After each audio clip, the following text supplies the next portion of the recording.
Hello, Manang. Bakit naman po di kayo matutuloy? Mamaya na po yung alis ko. Nakapagpaalam na ako sa boss ko eh. Wala po akong pag-iiwanan sa anak ko. Manang, baka naman may kakilala kayo o kamag-anak. Hello, Manang. Uy, Charles! Charles! Nandito ako. Pwede ako mag-alaga dyan sa anak mo. Teka lang, sigurado ka? Ay, oo. Di ba yung anak mo si Joseph, madalas naman kasi napunta sa bahay, kalaro nung anak kong si Pia. Kaya, wala sa akin yung, wala lang sa akin yung mag-aalaga ko sa anak mo. Okay lang, hindi ako mapapagod. Kaya ko yan. Isang linggo ako sa Cebu eh. Ay, okay lang kung matatanggap naman akong pera sa'yo, di ba? Kung babayaran mo ko, okay lang sa akin yun. Oo naman, may allowance naman akong iiwan. Tsaka syempre, may bayad ka. Ay, Ganun ayun. naman yung usapan namin ni Manang eh. Ay, tamang-tama kasi malaki yung pangangailangan ko, malaki din yung pinagagastusan ko. Syempre, magpapakahirap ako mag-alaga sa anak mo, papakainin ko pa, papaliguan ko pa, tapos babantayan ko pa. Sige pe, wala nang problema pagdating sa pera eh. Kaya lang, gusto ko lang sana, pakainin mo ng maayos yung anak ko ha. Tsaka Ay, huwag oo. pabayaan. Oo naman, Charles. Siyempre, pagsasabayin ko na yung anak ko sa kayong anak mo para, di ba, tutok na tutok ko talagang bantayan. O siya, sige, ikaw na lang. Hindi na ako hahanap ng iba. Pero, mag-iiwan ako ng allowance dyan. Tapos, meron naman ako mga grocery dyan. Pag may gusto yung anak ko, ibigay mo lang. Pag may problema, tawagan mo lang ako. Ha? Bibigay ko na lang pagka kailangan. Sige, Charles. Di ba, maganda naman, magkapit-bahay tayo. Kaya kapag hindi tayo magkakaproblema. O siya, sige. Punta ka na lang mamaya bago ako malis. Sige. O, sige. Sige, Charles. Salamat, ha? Salamat, ha. Buti na lang, Joseph eh. Joseph, dito muna kami sa bahay nyo, ha? Mawala kasi yung papa mo ng isang linggo. Ako muna yung mag-aalaga sa'yo. Okay lang ba sa'yo yun? Opo. Siyempre, pabor sa'yo yun. Kasi alam ko naman na gusto mo makasama yung anak ko. Alam ko naman kasing crush mo yung anak ko. No? Hindi po. Mami, hindi naman totoo. Ikaw naman, anak. Siyempre, alam ko naman na may gusto ka din. Uy, Jaylin, alika! Pasok! Upo ka dyan, upo. Tita Jaylin. Nandiyan ka lang pala. Wala namang pagkain sa bahay. Di ka pa nagluluto. Ano bang ginagawa mo dito? Pinakiusapan kasi ako ni kumparing Charles na bantayan yung anak niya. Pero may bayad yun. Extra income din natin yun. Sayang din. Pero pati ka nagluto sa bahay. Gutom na ako. Wala naman tayong may uulam sa bahay. Dito ka nalang kumain. Maraming pagkain dito. Ano? Nagkain dyan? Diyan sa rep, mamaya magluluto ako ng masarap na uulamin natin. Saglit lang ah. Uy! Nag-send na si paring Charles ng allowance ni Joseph. 5K? 5K? Ano yung 5K? Allowance lang ni Joseph. Ang laki naman nito ah. Ilang days yun? Pang isang linggo lang to ni Joseph eh. Si Joseph, swerte mo naman. Yung isang buwan na natin yun eh. Oo, 5K. Kasi, hindi natin kaya yun eh. Wala nga tayo ganun kalaking pera eh. Oy, kayong dalawa, maglaro muna kayo dun sa labas. Dali, tara, maglaro muna kayo dun. Ganito ang gawin natin, Jaylin. May naisip ako. Ang dami naman ginrocery ni paring Charles. Kumuha na tayo. Tapos hahatiin natin yung 5K na pinadala niya. Ipupunta tayo ng mall, ipang shopping natin. Hindi yung mapapansin ni Kuya Charles kung ang dami-dami naman ng grocery dyan sa cabinet na yan. Hindi talaga mapapansin yun kasi tinan mo naman. 5,000 sa isang linggo lang. Tapos may grocery pa. Swerte talaga ng bata. Swerte nga eh. Mabuti pa, magluluto na ako para makakain ka na. Tapos mamaya, bago ka umuwi, kukuha tayo ng mga dadali mo dito, ha? Sige. Manood ka muna ng TV kasi wala tayong ganyan TV, di ba? Asan yung Laki. remote? Nandyan lang yan, hanapin mo na lang. Manood ka. Dami kang pwedeng panoorin doon. Manood ka. Paano ba gumamit niyan? Alam mo na yan.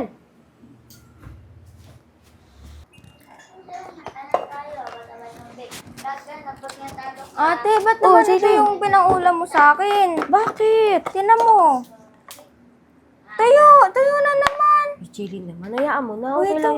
Akin na lang to. Hindi pwede kay Joseph na baon yan. Ate, paano ba naman araw-araw na lang tuyo? Hindi man lang nakaranas ng masarap-sarap na ulam. Lagi na lang to. 2 weeks na ata sa aking paulam to eh. Ano ka ba, Jaylin? Okay lang yan. Ito kasi, para kay Joseph yan. Baka tikim naman yan lagi niyan. Dahil pa naman dyan sa rep. Akin na lang yan. Bali magustuhan din niya to. Hindi pa naman nakakatikim ng ganito si Joseph eh. Sige. Tuyo. Sige, tuyo na lang ulam ni Joseph. Akin na yung talagyan natin. Tama na yung isa ha. Oo. Kay Pia, yung... Dalawa kami ni Pia. Ay, naku. Oh, Sige na, pumasok ka na. May Yung baon ka tayo, naman. isalin mo na. Babaho nito sa ano eh. Sige, ito na lang ulam ni Joseph. Oh, ayun na, ayun na. Sige Sige na ako. Tayo, Ingat. puti. Pa yung baon.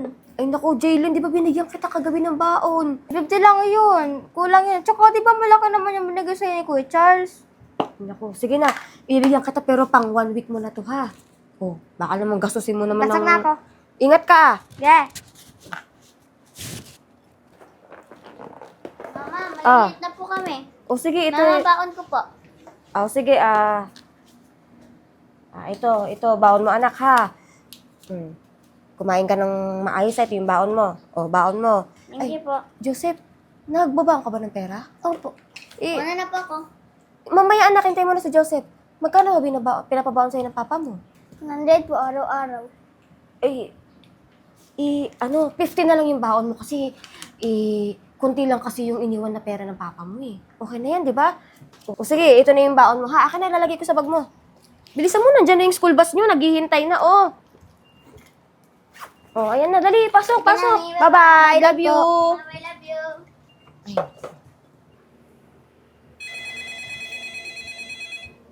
Tawag. Hello? Hello, pe. Uy, Charles! Ba't napatawag ka? Gusto ko lang kamustahin yung anak ko. Ay, okay na okay si Joseph. Nasa school na. Nakakain ba siya ng maayos? Ay, oo. Oo, Charles. Ilang beses ko nga na pinapakain. Ang lakas pala kumain ng anak mo na laging gutom. Talaga? Pag ako nung papakain, hina kumain yung anak ko eh. Paano? Lagi ko pinapakain. Siyempre, di ba sabi ko naman sa'yo, ayoko na ginugutom yung anak mo. Pe nga pala, remind lang kita. Si Joseph kasi bawal sa seafood yan. May allergy kasi yan eh. Baka mamaya mapakain mo. Seafood? Oh! Kaya nga wala akong stock dyan sa ref na kahit anong may seafood. Oo. Sige. Tsaka, pe, baunan mo rin si Joseph ng pera kasi kailangan niya yan minsan eh. Minsan kasi pagka di niya gusto yung pagkain, diyan talaga nabili sa kantin yan. Oo, ang dami ngang sa katunayan nga niyan, Charles, madalas nahingi sa akin si Joseph ng pera kasi marami daw silang project sa school. Kaya yung pinadala mong pera, parang kukulangin eh. Sige, wala namang problema, pe. Pagka may kailangan sa school, sabihin mo lang sa akin, mag-send ako. Pwede ngayon ka na mag-send kasi, baka mamaya pag uwi ni Joseph, may mga papabili na naman siya sa akin. Teka lang, pe. Naubos na ba yung 5K? Di ba yun yung iniwan ko sa'yo? Oo, sabi ko nga sa'yo, ang lakas ni Joseph kumain, halos napapag-grocery ako. Tapos, ang dami nga pinapabili ni Joseph dun sa school nila. Pe, nga pala, babalik na ako sa business meeting namin. Nag-break time lang kami. Bali, send mo na lang sa akin kung magkano. Papadala ko na lang. Charles, kahit i-send mo na lang, baka mamaya makalimutan mo pa. Kung pwede, i-send mo na ngayon. Okay, sige. Sige, Charles, salamat ah. Joseph! Joseph, halika dito! Bakit po, tita Pe? Upo ka muna. May sasabihin kasi ako sa'yo. Pag tumawag ulit yung papa mo, tapos pag tinanong ka kung kailangan mo ng pera, sabihin mo, oo ah. Hindi ko naman kailangan eh. Hindi. Basta sabihin mo sa papa mo pag tumawag kasi sabihin mo bibili tayo ng toy, ng saranggola, ng mga pwede mo pang gamitin. Ganun na sabihin mo sa papa mo ha. Sige po, kailan po tayo bibili? Hindi. Kunyari lang. Pag tumawag sa'yo sa papa mo, ganun na sabihin mo. Pero kunyari lang, hindi tayo bibili ng toys mo. Ba't kumari lang po? Gusto ko po ng toy. Joseph, hindi nga pwede. Basta umuo ka na lang pag tinanong ka ng papa mo. Ay, mo bilhan. Sumbag kita kay daddy. Wag naman. O sige, bibilan kita ng isang toy lang, ha? Opo. Talaga? Basta pag tumawag sa'yo si daddy mo, sabi mo, oo ha. Sige na, bumalik ka na dun.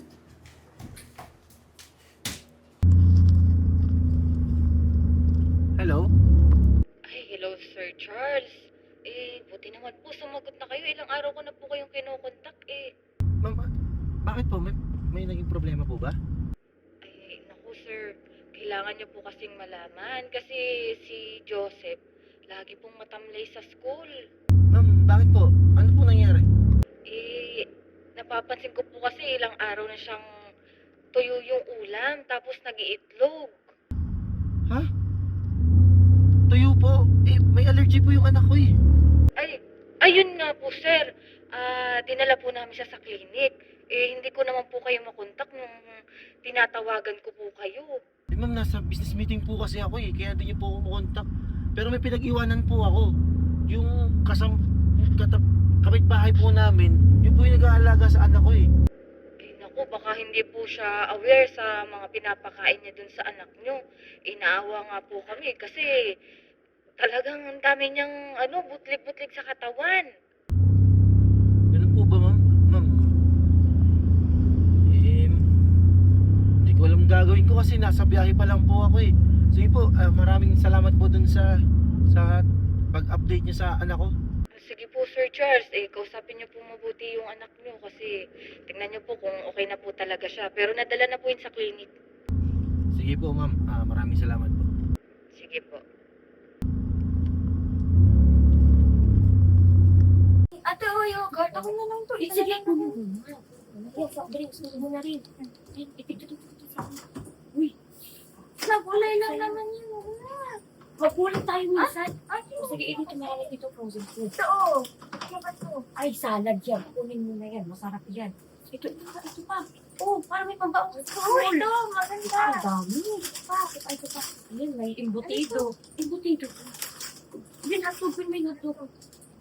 Ay, dami ka mababaon. Kaspol mo. Siguro mahalata yan? Hindi yan. Sasabihin natin. Ito, Ano? may vitamins dito kay Pia, oh. Ay, oo nga. Sige pa mo. Yan. Ito lang.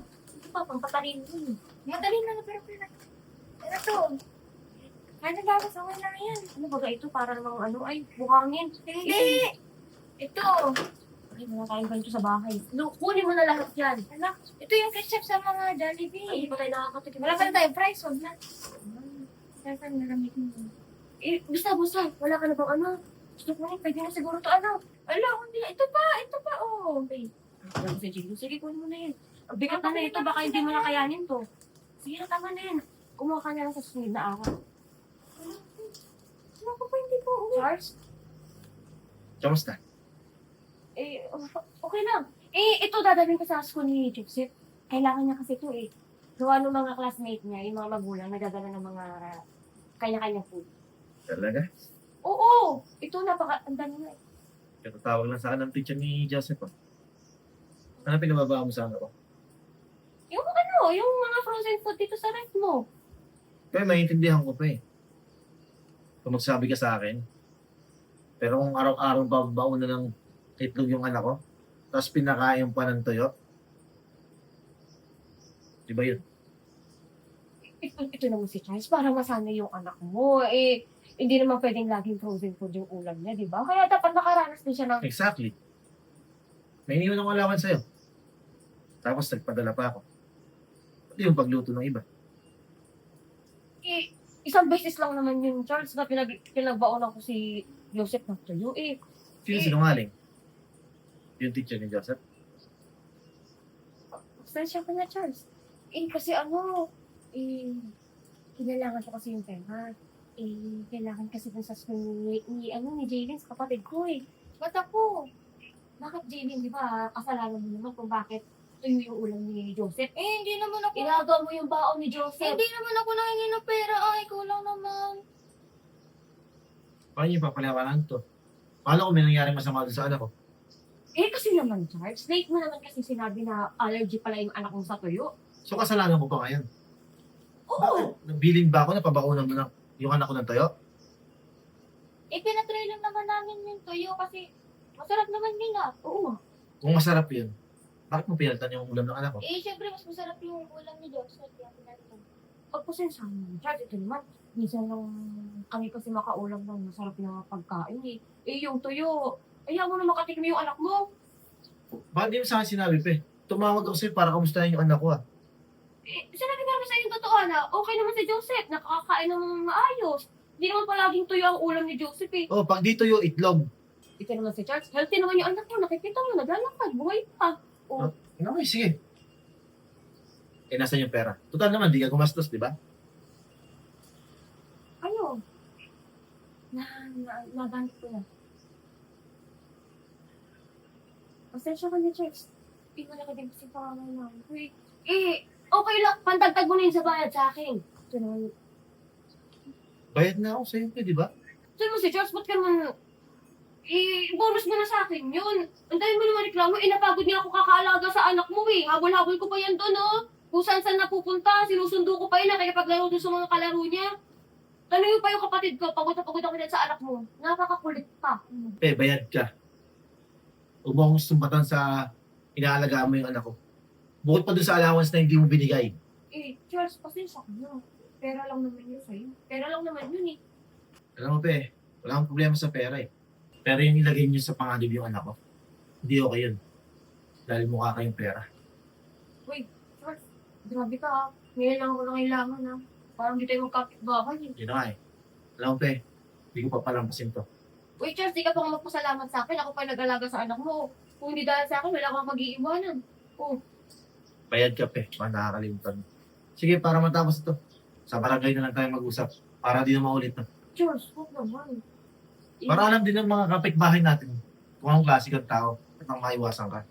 Charles, nakakahinga naman yun. Siyempre, wala naman ng mga kapitbahay natin na ganito pa rin. Buti pa, sumama ka na sa akin. Ate, ikaw nila. Sumama ka. Ikaw tanggol mo po. Halika na.